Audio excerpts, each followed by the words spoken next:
इस वीडियो में कक्षा 9वीं वाले विद्यार्थियों को प्रश्नावली 15.1 के आगे के प्रश्नों को बताने वाला हूं। इससे पीछे की वीडियो में मैंने आप लोगों को सारे प्रश्न बता दिया है। ठीक है, जो बचा है उन प्रश्नों को भी मैं आप लोगों को बता रहा हूं। तो चलो मैं दिखाता हूं 11वां प्रश्न। तो देखो 11वां प्रश्न क्या है। 11वां प्रश्न पढ़ लेते हैं। एक खुले मैदान में 10 मीटर लंबी एक दीवार का निर्माण किया जाना है। दीवार की चौड़ाई 4 मीटर और मोटाई 24 सेंटीमीटर। यदि इस दीवार को 24 सेंटीमीटर गुणित 12 सेंटीमीटर गुणित 8 सेंटीमीटर विमाओं वाली ईंटों से बनाया जाना है तो इसके लिए कितनी ईंटों की आवश्यकता होगी। ठीक है, ईंटों की आवश्यकता पूछ रहा है। अब देखो, एक तो यहाँ पे दीवार का जिक्र किया है और एक ईंट का साइज भी यहाँ पे दिया हुआ है। ठीक है, ईंट का साइज 24 गुणित 12 गुणित 8 दिया हुआ है। तो पहले ना दीवार का आयतन निकाल लेते हैं। तो देखो, दीवार का आयतन मतलब घनाभ का आयतन क्या होता है, लंबाई गुणित चौड़ाई होता है और गुणित ऊंचाई होता है। ठीक है, लंबाई गुणित चौड़ाई गुणित ऊंचाई, ये होता है घनाभ के आयतन का सूत्र होता है। अब यहाँ पे ये जो दीवार है ना, इसकी लंबाई दिया हुआ है, तो दीवार की लंबाई लिख लेते हैं। ठीक है, दीवार की लंबाई कितना है, 10 मीटर है। इसी तरह से दीवार की चौड़ाई भी दिया हुआ है। कितना दिया हुआ है, 4 मीटर दिया हुआ है। ठीक है, और दीवार की मोटाई, ठीक है, इसे हम मोटाई भी कहते हैं। देखो, कई बार क्या होता है, ये मोटाई बन जाता है ऊंचाई, और कई बार क्या होता है, ऊंचाई जो है वो गहराई बन जाता है। ठीक है, तो ऐसे भी हम लिख सकते हैं। ये तीनों अलग नहीं है, ये तीनों एक ही है। ठीक है, तो यहाँ पे मैं मोटाई लिख लेता हूँ। दीवार का मोटाई कितना है, 24 सेंटीमीटर में दिया हुआ है। देखो, सेंटीमीटर में दिया है। अभी आपको मैं और चीज बताने वाला हूँ। ठीक है, ध्यान से देखना। अब मैं ईंट का निकाल लेता हूँ ना। तो एक सेकेंड, क्या है, ईंट का आयतन। ईंट का आयतन क्या होता है, ये भी वही है, लंबाई गुणित चौड़ाई गुणित मोटाई। देखो, ऊंचाई की जगह में मैंने इस बार क्या लिख दिया, मोटाई, क्योंकि ये रियल सूत्र है। ठीक है, ये भी रियल है, ये भी रियल है, अंतर तो किसी में भी नहीं है। क्योंकि मोटाई क्या है, तो मैंने यहाँ पे गुणा में मोटाई कर दिया है। ठीक है, ऊंचाई कहता प्रश्न में ऊंचाई करता, गहराई कहता तो मोटाई की जगह में मैं गहराई लेता, लेकिन लंबाई चौड़ाई तो मैं लिखता। ठीक है, अब यहाँ पे मैं इसकी लंबाई ले लेता हूँ। तो लंबाई है 24 सेंटीमीटर, चौड़ाई है 12 सेंटीमीटर, और मोटाई जो है वो दिया हुआ है प्रश्न में 8 सेंटीमीटर दिया हुआ है। तीनों का गुणा था ना। तो देखो, ये दोनों मीटर में है और बाकी जो है सेंटीमीटर में है। तो ये हल नहीं हो सकता। तो हल करने का तरीका क्या है, या तो हम मीटर को सेंटीमीटर में चेंज करें या सेंटीमीटर को मीटर में चेंज करें, तभी हम इसे हल कर सकते हैं। तो चलो क्या करेंगे, ये जो मीटर दिया ना, इसको सेंटीमीटर में चेंज कर लेते हैं। तो इसे चेंज करने के लिए क्या करेंगे, 100 सेंटीमीटर का कितना मीटर होता है, 1 मीटर। तो इसी तरह से 100 सेंटीमीटर को अगर मैं 10 से गुणा करूंगा तो निकल जाएगा, बिल्कुल निकल जाएगा। तो 10 गुणित 100 बराबर कितना हो जाएगा, 1000 सेंटीमीटर होगा। ठीक है, लंबाई। इसी तरह से 4 मीटर को 4 गुणित 100 कर देंगे तो ये हो जाएगा 400 सेंटीमीटर। इसे चेंज करने की आवश्यकता नहीं, पहले से सेंटीमीटर में है, ये सभी भी सेंटीमीटर में है। अब क्या करेंगे, ये जो दीवार का आयतन है इसको भाग देंगे ईंट के आयतन से। ठीक है, तो यहाँ पे लिखो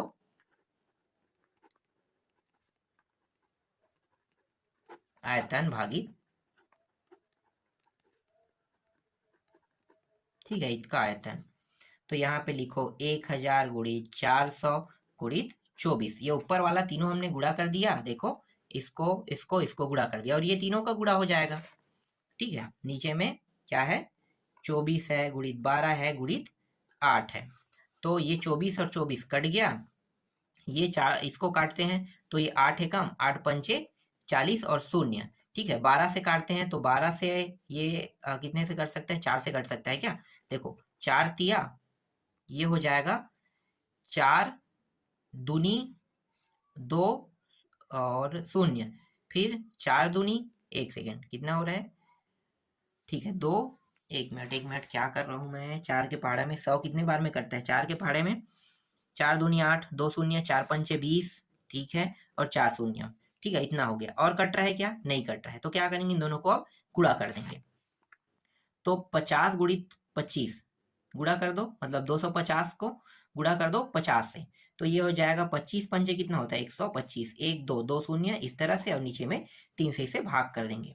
तो 3 चौक 12, 3 एकम और 2 शून्य 20 हो गया, 3 छक्के 18, और 18 के बाद 2 शून्य, फिर 3 छक्के 18 दशमलव, फिर 2 आ गया तो 3 छक्के 18। इस तरह से ये जा रहा है, 6 पॉइंट में जा रहा है। तो इसको एग्जैक्ट मान बना लेते हैं, ठीक है। दशमलव में तो नहीं होगा, ईंट जो है वो दशमलव में नहीं आ सकता, तो इसको लगभग कितना कर लेते हैं, एक सेकेंड, ये हो गया 4167, ठीक है। इसे 67 बना लेते, इतने लगभग ईंट की आवश्यकता होगी, मतलब इतना ईंट, ये क्या होगा, इसका आंसर है। देखो कितने आसानी से आ गया। चलो नेक्स्ट प्रश्न देखते हैं।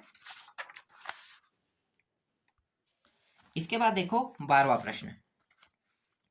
12वां प्रश्न में क्या दिया हुआ है, प्रश्न देखो, 8 मीटर लंबा, 6 मीटर चौड़ा, 3 मीटर क्या है यहाँ पे गहरा है, एक घनाभकार गड्ढा, ठीक है, खुदवाने में 30 प्रति घन मीटर की दर से होने वाला व्यय ज्ञात कीजिए। व्यय ज्ञात करना है, मतलब कितना पैसा लगेगा अगर गड्ढा इतना खनवाएंगे। तो पहले आयतन निकाल लेते हैं, सीधी बात है, गड्ढे के आयतन। तो आयतन का सूत्र आपको पता है, लंबाई गुणी चौड़ाई गुणी ऊंचाई, ठीक है। तो मैं यहाँ पे गड्ढे की लंबाई डायरेक्ट लिखता हूँ। अब गड्ढे की लंबाई जो प्रश्न में दिया है उसे लिख लेते हैं, तो 8 मीटर बोल रहा है, ठीक है। चौड़ाई कितना दिया हुआ है, चौड़ाई दिया है 6 मीटर दिया हुआ है, और गहराई का बात किया है ना यहाँ पे, तो गहराई कितना है, 3 मीटर है, ठीक है। अब घनाभ का आयतन क्या होता है, घनाभ का आयतन इन तीनों का गुणा होता है, लंबाई गुणित चौड़ाई गुणित ऊंचाई ना दे के क्या दिया, गहराई दिया, तो गहराई लिख लेते हैं, गहराई, ठीक है। इन तीनों का गुणा, तो तीनों का गुणा कर देंगे, तो गुणा कर दो, तो 8 गुणित 6 गुणित 3, और तीनों मीटर में इसलिए गुणा हो जाएगा, ठीक है। तो ये हो जाएगा, कितना होगा, तो 144 आ जाएगा, 144 घन मीटर, इतना ही होगा, 144 घन मीटर होगा, ठीक है। अब यहाँ पे प्रश्न में क्या कहा है कि 1 घन मीटर अगर गड्ढा खोद रहा है, ठीक है, गड्ढा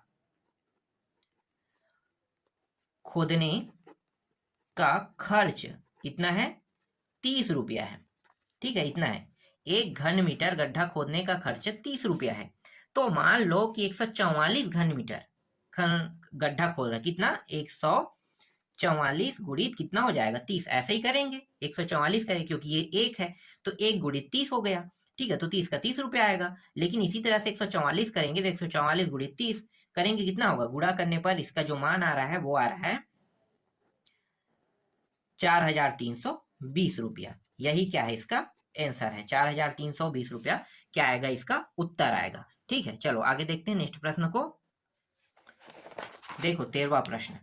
13वां प्रश्न क्या है, यहाँ पे देखो, गोदाम की माप है, ठीक है। गोदाम, गोदाम मतलब एक घर जैसा रहता है, तो गोदाम बहुत बड़ा हाल है ना, तो हाल का माप है ये 60 मीटर, 25 मीटर और 10 मीटर, ठीक है। लंबाई चौड़ाई और क्या है, इसकी ऊंचाई है, मान लो। इसी गोदाम में क्रेट जो रखना है, जैसे कि कितने क्रेट रख सकते हैं, ठीक है, किसी डब्बे को रखेंगे, कितने डब्बे रख सकते हैं, या कैरेट कहते हैं उसे, ठीक है, तो कैरेट रख सकते हैं। तो एक कैरेट की साइज बताया है कि 1.5 मीटर, 1.25 मीटर, 0.5 मीटर की माप वाले लकड़ी के कितने अधिकतम क्रेट रखे जा सकते हैं, कह रहा है, ठीक है। तो चलो निकालते हैं। तो पहले गोदाम की माप को पहले निकाल लेते हैं, जो दिया है लंबाई चौड़ाई हुई और ये ऊंचाई, इसी तरह से इसको भी अलग अलग कर लेते हैं, ठीक है।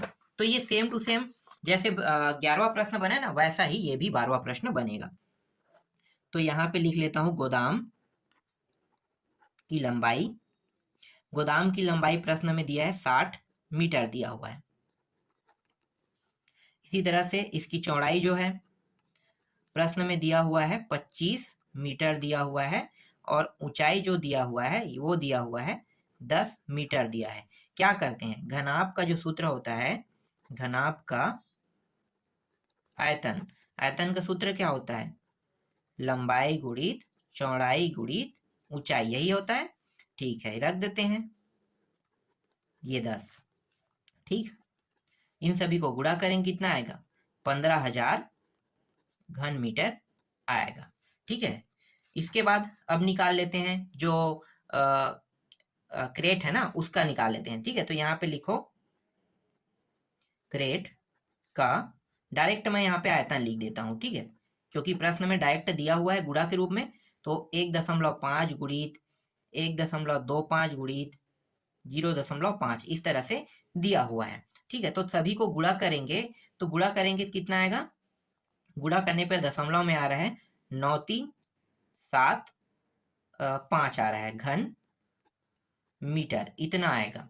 ठीक है, अब क्या करेंगे, ये जो घनाभ का आयतन मतलब ये जो गोदाम का आयतन है ना, इस गोदाम के आयतन से क्रेट का आयतन को क्या कर देंगे, मतलब क्रेट के आयतन से गोदाम के आयतन को भाग दे देंगे। तो यहाँ पे लिखो गोदाम का आयतन भागित क्रेट का आयतन। ठीक है, भाग दे दो, तो ये हो गया 15,000 को भाग दे रहे हैं किससे, 0.9375, इतने से भाग दे रहे हैं। तो भाग देने पे कितना आ जाएगा, ये आ जाएगा लगभग 16,000 क्रेट रख सकते हैं। यही क्या है, इसका आंसर है। ठीक है, इसके अलावा अभी 2 प्रश्न और बचे हैं ना, 14 और 15, तो उसको आपको मैं नेक्स्ट वीडियो में बता दूंगा।